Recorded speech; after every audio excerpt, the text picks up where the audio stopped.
Welcome, I'm Bruce Munro. With me is International Relations Specialist, Professor Robert Patman. And this is Global Insight.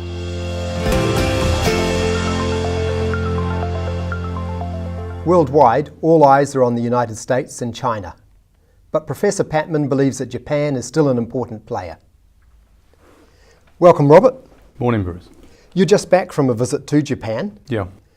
I think many New Zealanders would perceive Japan as a fading star, that China is the new economic superpower and that that's where our focus should be. What do you say to that? I think that perception is slightly inaccurate.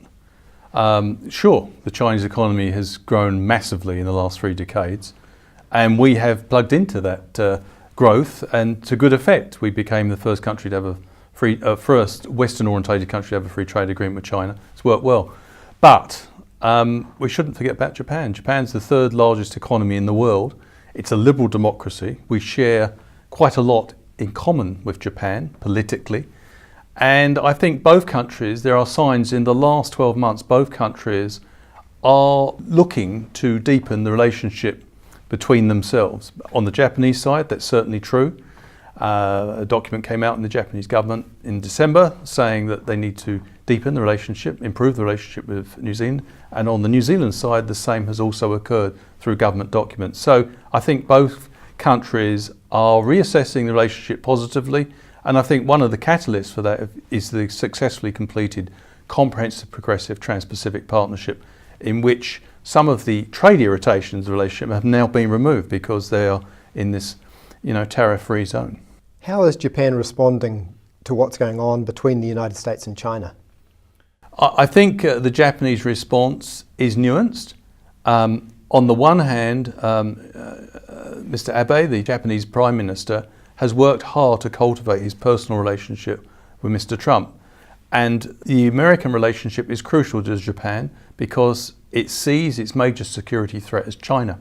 On the other hand, I think it's been deeply concerned by the escalating tariff war initiated by the United States against China and a number of other international players. Why is Japan so concerned about this? Because although it's got security concerns about China, China is Japan's biggest trade partner. A large number of Japanese companies are physically located in China, and Japan cannot but be indirectly affected by the escalating tariff war between the United States and China, the world's 2 most powerful countries. So I think, to summarise, Japan wants a very good relationship with the United States, but it's a relationship at the moment which is coming at the expense, to some degree, of its own economic relationship with China, which is not ideal from a Japanese point of view. So Japan and New Zealand share some concerns. What sort of relationship do we have with Japan? We have a very, traditionally a friendly relationship between the 2 countries, and one which has, I think, steadily improved in the last 12 months. On the New Zealand side, there are concerns, deeply felt concerns about Japanese whaling. Japan is one of 2 countries in the world that engages in the killing of whales, and that is a matter of concern. On the other hand, Japan and New Zealand are both fiercely anti-nuclear countries. Japan, of course, has nuclear power plants for peaceful purposes, but having been a victim of nuclear weapons, and I had the opportunity to go to Hiroshima while I was in Japan, and it had such a marked impact on Japan's revulsion against the use of nuclear weapons. So both New Zealand and Japan, I think, passionately share opposition to the spread.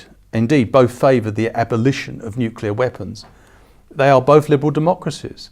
The other thing to keep in mind is that we may disagree with Japan on a particular issue such as whaling, but to manage the overall relationship is a lot less complicated, for example, than perhaps the relationship with China, because China is an authoritarian state, and therefore there isn't the multifaceted channels of communication between the 2 countries that is possible between 2 democracies like Japan and New Zealand.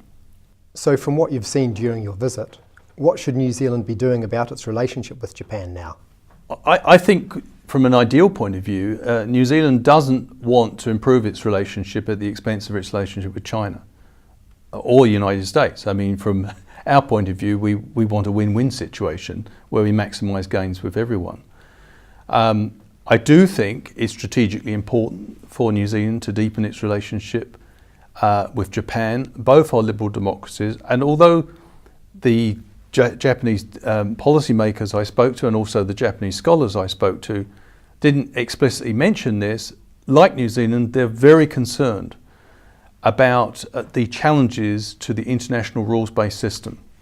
And Japan, like New Zealand, believes in rules to govern international trade. And so there is that point of solidarity between the two countries. And the other thing is that I think from the Japanese point of view, New Zealand is a really promising partner, not so much on the trade front, but strategically, because we're a member of the Five Eyes Alliance, this intelligence sharing organisation. Now you may say to me, why would Japan want to have a close relationship with Five Eyes? One of the reasons is, and this has particularly come through the uncertainties of the tumultuous Trump period, is that while America remains the absolutely indispensable partner for Japan, given its security worries about China and the region in which Japan is located in, it would like, I think, a more predictable relationship with the United States. And I think if it was part of an intelligence sharing arrangement, either directly or indirectly, that would give Japanese decision makers much more continuity of perception in relation to its relationship with the United States. Mr. Trump makes a virtue of being unpredictable. From a Japanese point of view, that is not such a virtue. And I think, so to sum up, I think both on the New Zealand side and on the Japanese side, there are economic and strategic reasons why the two countries may want to draw closer. Right. Thank you for that. Thank you. We'll have to watch and see if the government takes your advice. Well, it's not really my advice, it's the developments in the last 12 months. Right. Thank you. Good point. And thank you for watching. Catch you next time on Global Insight. Mata nui.